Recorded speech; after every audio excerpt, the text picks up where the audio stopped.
तुम्हारे साथ किसी ने बोला कि भाई मेरे को 1000 रुपए दे दे, मैं तेरा लौटा दूंगा। तुमने उसको 1000 रुपए दिए, अब वो तुमको वापस नहीं कर रहा, तुम्हें तड़पा रहा है कि अरे कल दे दूंगा, अरे परसों दूंगा, अरे भाई क्या हो गया, अरे भाई ये हो गया वो हो गया। तुमने एक वैल्यू बनाई कि अब से किसी को भी 1000 रुपए नहीं दूंगा मैं, 1000 इन द सेंस पैसे नहीं दूंगा। तुमने एक वैल्यू सिस्टम बनाया, अपना एक्सपीरियंस जो तुमने समझा, लिव्ड मतलब तुमने समझा उस एक्सपीरियंस को कि मैं पैसे देता हूँ तो मुझे वापस नहीं मिलते, अब मैं भैया किसी को पैसा ही नहीं दूंगा, जाओ मजदूरी करो, ईटा उठाओ, हमें नहीं पता, पैसा तुम अपने खुद के लाओ, हम ना देंगे तुम्हें। ये हो गया लिव्ड ह्यूमन एक्सपीरियंस, और ये हो गया तुम्हारा इस एक्सपीरियंस ने वैल्यू सिस्टम बनाया, और इस वैल्यू सिस्टम में तुम्हारी एक एग्जिस्टेंस एम्पलीफाई कर दी, मतलब तुम्हारी एग्जिस्टेंस को समझाने की कोशिश करी कि भैया ये बंदा किसी को पैसे नहीं देता क्योंकि इसके साथ धोखा हुआ, ये है, ये इसकी एग्जिस्टेंस है।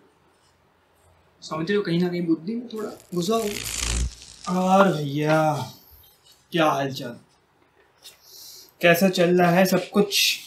और आज हम लेके आए हैं एग्जिस्टेंशलिज्म की लेक्चर सीरीज स्टार्ट हो चुकी है। पहले भी एग्जिस्टेंशलिज्म पे 1-2 वीडियोस डाले हैं, वो ऐसी है, ओवरव्यू है, 1 घंटे का एक वीडियो है जिसमें सब कुछ मैंने दिया हुआ है, पूरा ही एग्जिस्टेंशलिज्म इन नटशल है। बट अब थोड़ा डेप्थ में घुसेंगे एग्जिस्टेंशलिज्म के।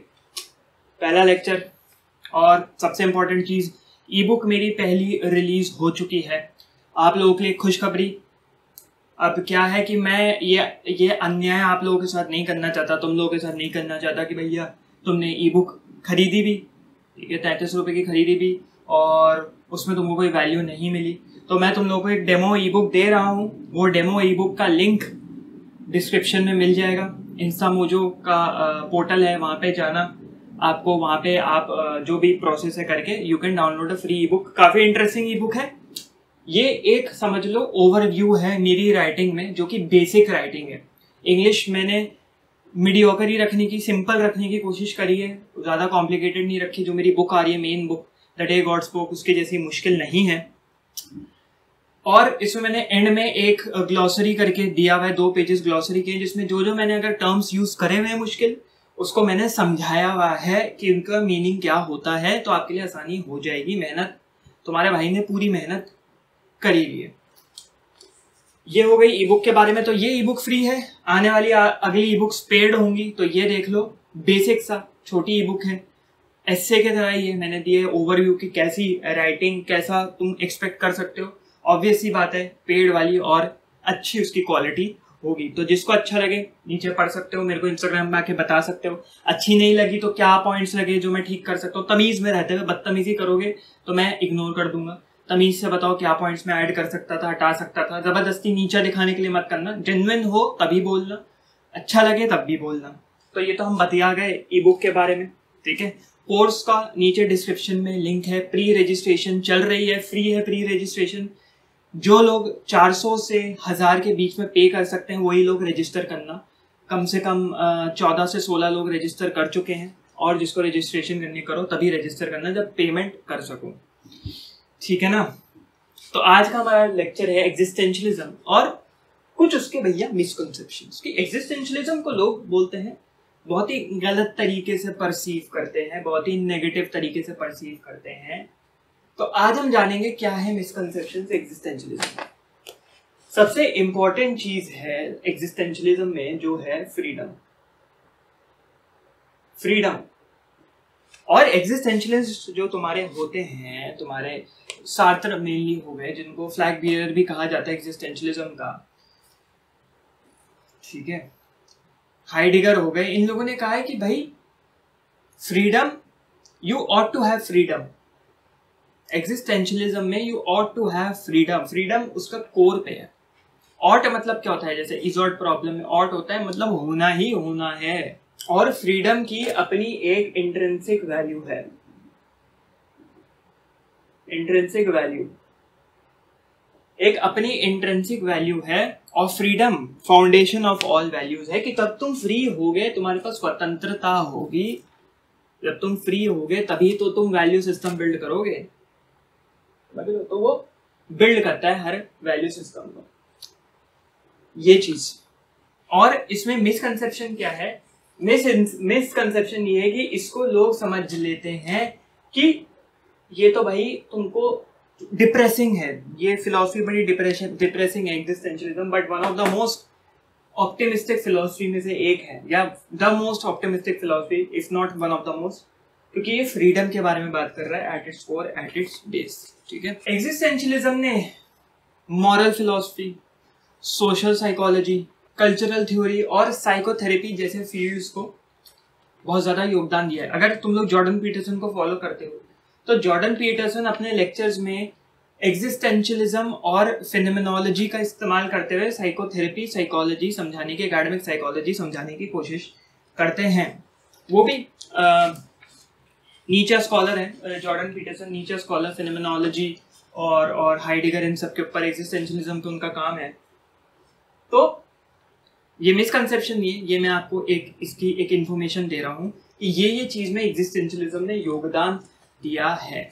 कोर क्या है एग्जिस्टेंशियलिज्म का? अगेन ये चीज़ रिपीट करते रहो तभी दिमाग में बैठेगी। कोर है फ्रीडम। फ्रीडम है, फ्रीडम एक इंट्रिंसिक वैल्यू है ऑल ह्यूमन बीइंग्स की। और एग्जिस्टेंशियलिज्म इसलिए भी इंपॉर्टेंट है क्योंकि एग्जिस्टेंशियलिज्म तुम्हारे सोक्रेटिक, प्री सोक्रेटिक जितने भी फिलोसफर्स है, या सोक्रेटिक एरा के बिफोर मॉडर्न फिलोसफी जितने थे, वो सारे बात कर रहे थे worldly physical objects, physical beings, physical reality के बारे में, बहुत ज़्यादा फिजिकलिटी पे बेस्ड थे, फिजिकलिस्ट थे एक तरीके से। और यहाँ तुम्हारे जितने भी ये तुम्हारे आ गए,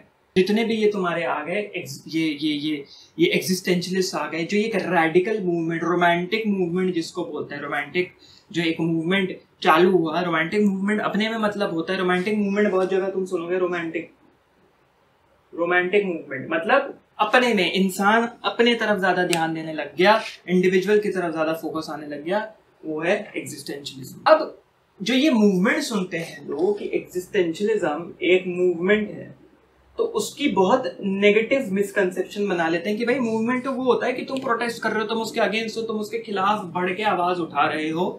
नहीं, मूवमेंट नहीं है ये एक ट्रेडिशन है, ये एक ट्रेडिशन है और ये डेवलप हुआ है ओवर द इयर्स। मूवमेंट होता है अचानक से लोग उठ के आ रहे हैं, अचानक से, जैसे तुम समझ लो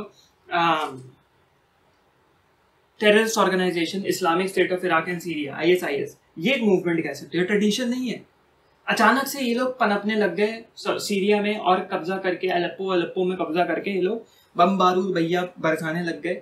तो वो मूवमेंट है, वो एक रेडिकल मूवमेंट है। रेडिकल मतलब जो बहुत ज्यादा चेंजेस ला रहा है दुनिया में, उसने दुनिया चेंज करके रख दी, बदल के रख दी।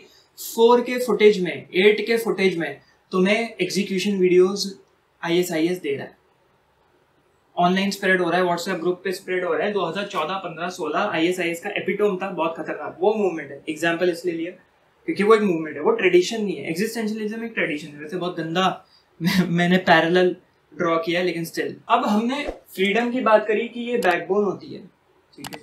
एक और चीज है जो इसकी बैकबोन है, वो है ऑथेंटिसिटी और इनऑथेंटिसिटी।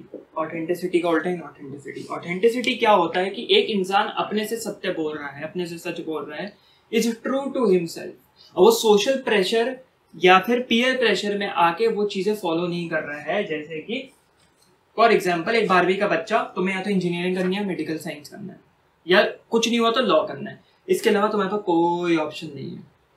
तो तुम एक अपनी ऑथेंटिसिटी खो रहे हो। तुम सोशल प्रेशर में आके, सोशल कॉन्स्ट्रक्ट जिसको बोलते हैं, सोशल प्रेशर में आके अपनी ऑथेंटिसिटी खो दे रहे हो। एग्जिस्टेंशियल कहता है कि a person who is authentic, a human being who is authentic to himself is a true existentialist। जो अपने रूट्स नहीं भूलता कि मैं फ्री हूँ कोई भी डिसीजन लेने के लिए। मेरी लेटेस्ट जो शॉर्ट्स आ रही हैं, यूट्यूब शॉर्ट्स जो मैं डाल रहा हूँ, इन्हीं कॉन्सेप्ट्स के ऊपर है, सार्त्र से रिलेटेड शॉर्ट्स हैं, जाके देखना, देख सकते हो, 1-1 मिनट की है, इसी कॉन्सेप्ट से रिलेटेड है कि तुम फ्री भी हो और फ्रीडम के साथ साथ तुम्हारे पास एक ऑथेंटिसिटी भी है। और जब फ्रीडम आएगी तो ऑथेंटिसिटी अपने आप आएगी, स्वतंत्रता आएगी तो तुम्हारे अंदर ये सत्य, तुम समझ लो, सत्य प्रवचन की भावना आएगी। समझ रहे हो? अब इसका एक और मिसकंसेप्शन, एग्जिस्टेंशियलिज्म का एक और मिसकंसेप्शन ये है कि इंसान फिक्स्ड ऑब्जेक्ट है, जो हमारी सोसाइटी में होता है।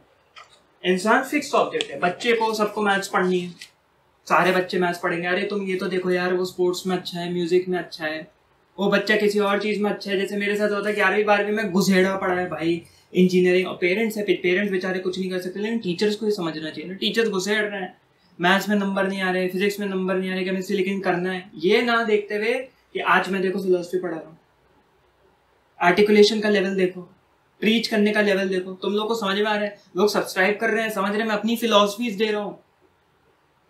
Transcendental atheism, the day God spoke में गॉड का कॉन्सेप्ट, अलग पर्सपेक्टिव मिल रहे हैं। ई बुक पढ़ो, उसमें तुमको कुछ ना कुछ अलग पर्सपेक्टिव मिलेगा कि कैसे फिलोसफी को मैं सेल्फ हेल्प में डेवलप कर रहा हूँ, कैसे फिलोसफी से तुम एक्सट्रैक्ट कर सकते हो।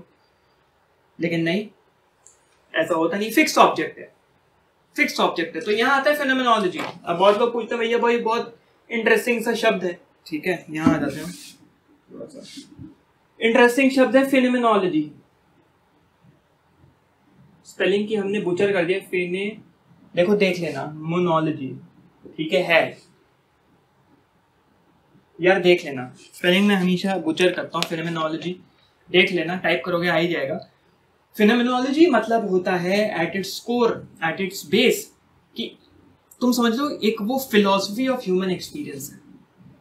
इंसान के जितने भी अनुभव होते हैं इस पूरे लाइफ टाइम में, उसकी philosophy is phenomenology. The philosophy of human consciousness is phenomenology. बहुत ब्रॉड डेफिनेशंस भी है, बहुत अलग डेफिनेशन भी है, बट इन ए नटशेल ये है। और सबसे इंपॉर्टेंट चीज जो फेनोमेनोलॉजिस्ट होते हैं वो ये कहते हैं कि human experience, lived human experience जो तुमने बिताया,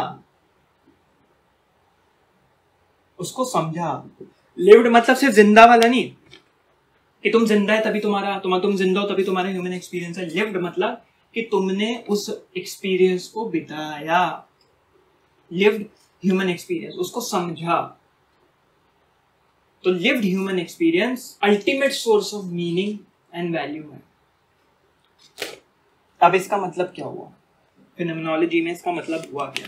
फेनोमेनोलॉजिस्ट ये कहते हैं कि जो इंसानों का अनुभव है, जो भी वो सीख रहे हैं, वो अल्टीमेट वैल्यू सिस्टम बिल्ड करने में मदद करता है। हम यहाँ पे छोटे वैल्यू सिस्टम की बात कर रहे हैं, सोसाइटल वैल्यू सिस्टम की बात नहीं कर रहे, ये दिमाग में रखना, वो अलग चीज चली जाएगी। तुम्हारे साथ किसी ने बोला कि भाई मेरे को 1000 रुपए दे दे, मैं तेरा लौटा दूंगा, तुमने उसको 1000 रुपए दिए, अब वो तुमको वापस नहीं कर रहा, तुम्हें तड़पा रहा है कि अरे कल दे दूंगा, अरे परसों दूंगा, अरे भाई क्या हो गया, अरे भाई ये हो गया वो हो गया। तुमने एक वैल्यू बनाया कि अब से किसी को भी 1000 रुपए नहीं दूंगा मैं, 1000 इन द सेंस पैसे नहीं दूंगा। तुमने एक वैल्यू सिस्टम बनाया, तुमने एक वैल्यू सिस्टम बनाया अपना एक्सपीरियंस जो तुमने समझा। लिव्ड मतलब तुमने समझा उस एक्सपीरियंस को कि मैं पैसे देता हूं तो मुझे वापस नहीं मिलते, अब मैं भैया किसी को पैसा ही नहीं दूंगा, जाओ मजदूरी करो, ईटा उठाओ, हमें नहीं पता, पैसा तुम अपने खुद के लाओ, हम ना देंगे तुम्हें। ये हो गया लिव्ड ह्यूमन एक्सपीरियंस, ठीक है। और ये हो गया तुम्हारा, इस एक्सपीरियंस ने वैल्यू सिस्टम बनाया, और इस वैल्यू सिस्टम में तुम्हारी एक एग्जिस्टेंस एम्पलीफाई कर दी, मतलब तुम्हारी एग्जिस्टेंस को समझाने की कोशिश करी कि भैया ये बंदा किसी को पैसे नहीं देता क्योंकि इसके साथ धोखा हुआ, ये है, ये इसकी एग्जिस्टेंस है। समझ रहे हो, कहीं ना कहीं बुद्धि में थोड़ा घुसा हो। अब वापस आते हैं फिक्स्ड ऑब्जेक्ट के ऊपर, ठीक है। अब इंसान कोई ऐसा सब्सटेंस नहीं है जो फिक्स्ड ऑब्जेक्ट्स के साथ इंटरैक्ट कर रहा है। सब्सटेंस ना कि वो ऐसा सब्जेक्ट है जो फिक्स्ड वर्ल्ड के साथ इंटरैक्ट कर रहा है। मतलब समझो, ना तो तुम सिर्फ एक सब्सटेंस हो जो ऑब्जेक्ट्स के साथ कि भैया मैं एक सब्सटेंस हूँ, हाँ भाई हम तो रोबोट हैं भाई, पेन पकड़ के मार्कर पकड़ के लिख रहे हैं, नहीं। और ना तो मैं एक सब्जेक्ट हूँ कि मैं एक ऑब्जेक्ट को पकड़ के बस लिख रहा हूँ, भाई ऑब्जेक्ट है लिख रहे हैं, भाई इस ऑब्जेक्ट में बहुत मीनिंग है, यह ऑब्जेक्ट मेरी जिंदगी बदल सकता है। यह ऑब्जेक्ट जिससे मैं ये लेक्चर लिख रहा हूँ, हो सकता है तुम लोग इसको लाइक ठोको, बहुत दबा के लाइक ठोको, तुमको बड़ा मजा आया, हो सकता है अगर नहीं ठोका तो ठोक भी दो भैया क्या, और हो सकता है तुम कमेंट करो, हो सकता है यूट्यूब को लेक्चर अच्छा लगे और ये लेक्चर वायरल हो जाए और मेरे चैनल पे 10,000 20,000 सब्सक्राइबर हो जाए, तो लोग फिलॉसफी पढ़ रहे हैं और लोग जुड़ रहे हैं हमसे आके। तो ये मार्कर सिर्फ एक ऑब्जेक्ट नहीं है, ये किसी की किस्मत बदल सकता है, अगर किस्मत एग्जिस्ट करती है, जो कि नहीं करती है अलग बात है वो, तो समझ रहे हैं। उसके ऊपर भी एक ई बुक लाऊंगा, व्हाई लक डजंट एग्जिस्ट, ठीक है। अब एग्जिस्टेंशियलिज्म से और इसलिए चिढ़ा जाता है, चिढ़ते हैं क्योंकि ये कहते हैं कि एग्जिस्टेंशलिस्ट जो होते हैं साइंसेस नहीं मानते, साइंसेस या नेचुरल साइंसेस को ऊपर भरोसा नहीं करते। ये एक मिसकंसेप्शन है, वो कुछ अलग ही अपना देते हैं, फ्रीडम से थिंक करते हैं, वो एकदम खुली सोच से बोलते हैं, कोई रैशनल थिंकिंग नहीं है, कोई प्रूफ्स है, कोई आर्ग्यूमेंट्स नहीं है। लेकिन यहाँ एग्जिस्टेंशलिस्ट ये कहते हैं नहीं, हमने कभी भी साइंस को खारिज नहीं किया है, हम बस ये कहते हैं कि सिर्फ साइंस इंसानों को नहीं समझ सकता, सिर्फ साइंटिफिक थ्योरीज इंसानों को नहीं समझ, जैसे कॉन्शियसनेस, जैसे mind body soul dualism monism, हम लोग मटीरियलिस्टिक हैं, या फिर हम जो फिजिकलिस्ट होते हैं वो बोलते हैं कि फिजिकल प्रॉपर्टीज से इंसान बना है। तुम कुछ नहीं कह सकते, इंसान की कॉन्शियसनेस को अभी भी साइंस नहीं समझ सकता, कितनी कॉम्प्लिकेटेड है। तो तुम बैठ के यहाँ पे अजम्पशंस मत दो कि ये चीज इंसान के एक्सपीरियंस या इंसान की पर्सनैलिटी एग्जिस्टेंस को जस्टिफाई करता है। और हम ये भी नहीं कह रहे कि तुमने एक फिलॉसफी दे दी जिसको बोल रहे हो मॉरल फिलॉसफी, एक मॉरल फिलॉसफी दे दी और कहा यही है सत्य जो है, साइंस को हम नहीं मानते, ये भी गलत है, ये भी गलत है, और वाइस वर्सा इसका उल्टा भी गलत है। तुम अगर एक ऐसे स्कूल ऑफ थॉट से बिलोंग कर रहे हो जिसने बोल दिया हम तो साइंस को खारिज करते हैं, हमारी चीजों में हमारी किताब में हमारी फिलॉसफी में ये लिखा हुआ है, हम तो इसी को मानेंगे, साइंस जाए तेल देने, वो भी गलत है।